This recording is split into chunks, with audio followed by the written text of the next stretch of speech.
बड़ा बुरा फंसा है रूस अफगानिस्तान में। अब रूसी हेलीकॉप्टर को लूटा तालिबानियों ने। 100 की संख्या में हेलीकॉप्टर्स हाथ लगे तालिबानियों के। तो वहीं दूसरी तरफ तालिबान ने पाकिस्तान को चेताया और भारत के लिए भी कह दी बड़ी बात। इसके अलावा बहुत कुछ। आइए जानते हैं इन खबरों को विस्तार। कहते हैं दुर्जन किसी के नहीं होते हैं। शायद रूस ये बात भूल गया था। रूस की नीति में बदलाव रूस के लिए सही नहीं है, वो दिखना शुरू हो गया है। कहते हैं ना, संगत से गुण होत है, संगत से गुण जात। चीन की संगत में रूस का वो गुण चला गया था। रूस को शुरू से नॉर्दर्न अलायंस का सपोर्ट करना था, पर रूस ने किया नहीं, जिसका अब खामियाजा भुगतना पड़ रहा है। और अब नॉर्दर्न अलायंस के सपोर्ट में भी आ रहा है, अपनी सेना भी उतार रहा है और आगे चलकर न जाने क्या क्या हो। पर इन सब के बीच में बहुत बड़ी खबर निकल कर आई है रूसी हेलीकॉप्टर्स के साथ जो तालिबानियों ने किया है। तालिबानी किसी के नहीं है, ये आप वहाँ की जनता से ही जान सकते हैं। कई पाकिस्तानी ऐसे प्रोपेगेंडा करने वाले हैं जो खुशियां जाहिर कर रहे हैं कि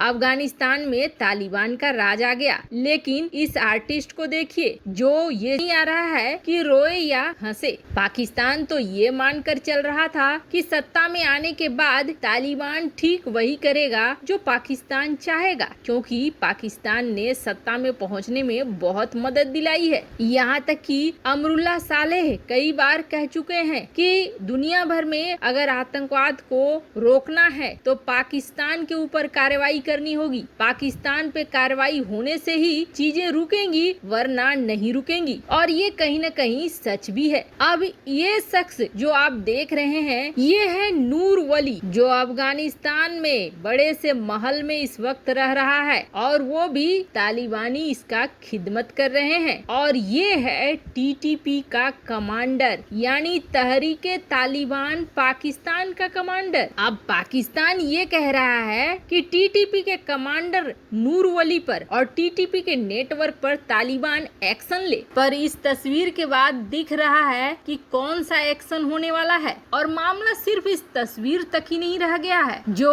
तालिबानियों का प्रवक्ता है जबीउल्लाह मुजाहिद, उसने ये कह दिया है कि पाकिस्तान तो हमारे दूसरे घर जैसा है। पाकिस्तान बहुत खुश हो गया होगा इस लाइन को सुनकर, लेकिन ये चीज जान लीजिए, उसके कहने का मतलब ये है अफगानिस्तान और पाकिस्तान अब एक होंगे। अगर यहाँ पे सरिया कानून होगा तो वहाँ भी सरिया कानून ही होगा। ये एक टीवी चैनल में दे रहे बयानों पे कहा गया। साथ ही भारत को लेकर भी तालिबान ने अपना रुख साफ किया तो कश्मीर मुद्दे पर एक बार फिर बोला। सरकार बनाने पर जबीउल्लाह का कहना है कि हम अफगानिस्तान में ऐसी सरकार चाहते हैं जो मजबूत हो और इस्लाम पर आधारित हो, इसमें सभी अफगान के लोग शामिल हो। हम इस पर काम कर रहे हैं और तब तक इंतजार कर रहे हैं जब तक कि हम एक मजबूत और अस्थायी सरकार बनाने में सफल न हो जाए। पाकिस्तान के आतंकी संगठन टीटीपी को लेकर कहा कि हम अपनी जमीन का इस्तेमाल किसी तीसरे देश के खिलाफ नहीं होने देंगे, लेकिन साफ दिख रहा है कि नूर वली यहाँ पे मौजूद है। तो वहीं भारत को लेकर ये कहा मुजाहिद ने कि भारत और पाकिस्तान आपस में एक साथ बैठकर विवादित मुद्दों का समाधान करें। लेकिन एक लाइन उसने कश्मीर के विषय में ऐसी कह दी जिसको लेकर ये समझ में आ रहा है कि आगे कश्मीर को लेकर समस्या आ सकती है। जैसे कि उसने कहा नई दिल्ली को भी कश्मीर पर पॉजिटिव रुख अपनाना चाहिए, पर अगले ही लाइन में वो सुधारने की भी कोशिश करी और उसने कहा कि भारत इस क्षेत्र का एक महत्वपूर्ण हिस्सा है और हम चाहते हैं कि भारत अफगान की जनता के हिसाब से अपनी नीतियां बनाए। हम अपनी जमीन का इस्तेमाल भारत के खिलाफ नहीं होने देंगे और भारत और पाकिस्तान को चाहिए कि वो अपने मामले सुलझा ले। हम भारत के साथ अच्छा रिश्ता बनाना चाहते हैं। खैर, यकीन तो इनकी की ही नहीं जा सकती है जब इन्हें खड़ा करने वाला अमेरिका को इन्होंने नहीं छोड़ा, पाकिस्तान को नहीं छोड़ने वाले हैं, तो फिर भारत कौन सी चीज है। भारत इस चीज को बहुत अच्छे से जानता है कि ये भरोसे के लायक नहीं है। और जहाँ तक भारत के महत्व की बात है तो इस वक्त जियोपॉलिटिक्स में कोई ऐसा देश नहीं है जो भारत को इग्नोर करके चल सके। यहाँ तक कि रूस ने भी कोशिश करी थी थोड़ा अलग रास्ता अपनाने की, लेकिन हुआ क्या, रूसी हेलीकॉप्टर्स को लूट लिया तालिबानियों ने। स्क्रीन पर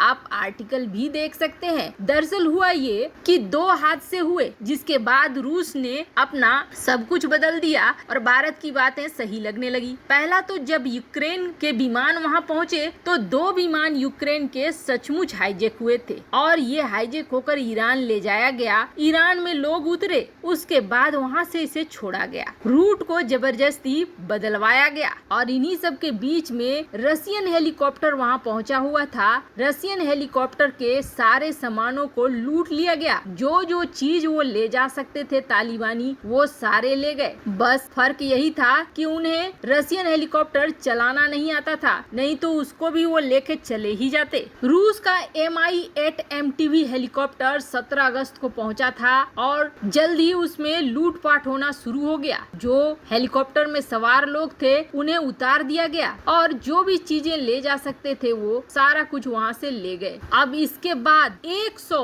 रूसी हेलीकॉप्टर्स कब्जे में आए हैं तालिबानियों के, ये भी खबर निकल कर आई है। पर अच्छी बात यह है कि इनमें से ज्यादातर उड़ा नहीं पा रहे हैं तालिबानी, क्योंकि इनका मेंटेनेंस करने वाला स्टाफ वहां से गायब है और स्पेयर पार्ट्स भी नहीं मिल रहे हैं। तालिबान ने एक बड़ी संख्या में अफगानी सेना के हथियारों पर कब्जा किया है, जिसमें 100 Mi-17 हिप हेलीकॉप्टर्स हैं। ये हेलीकॉप्टर्स दरअसल रूस के द्वारा दिए गए हैं। अफगान सेना ने इसे रूस से खरीदा था क्योंकि ये सस्ता पड़ता है। अमेरिका के नहीं बल्कि रूसी हेलीकॉप्टर्स को ज्यादा संख्या में खरीदी गई थी, जो अलग अलग तरह के हैं। कहा तो ये भी जा रहा है कि Mi-17 हेलीकॉप्टर्स की बड़ी संख्या अभी भी है, लेकिन इनमें से अच्छी बात ये है कि बहुत बड़ी संख्या ग्राउंडेड भी है, यानी बहुत कम का इस्तेमाल ये कर पाएंगे। लेकिन फिर भी कितने इस वक्त फ्लाइंग कंडीशन में है ये कहना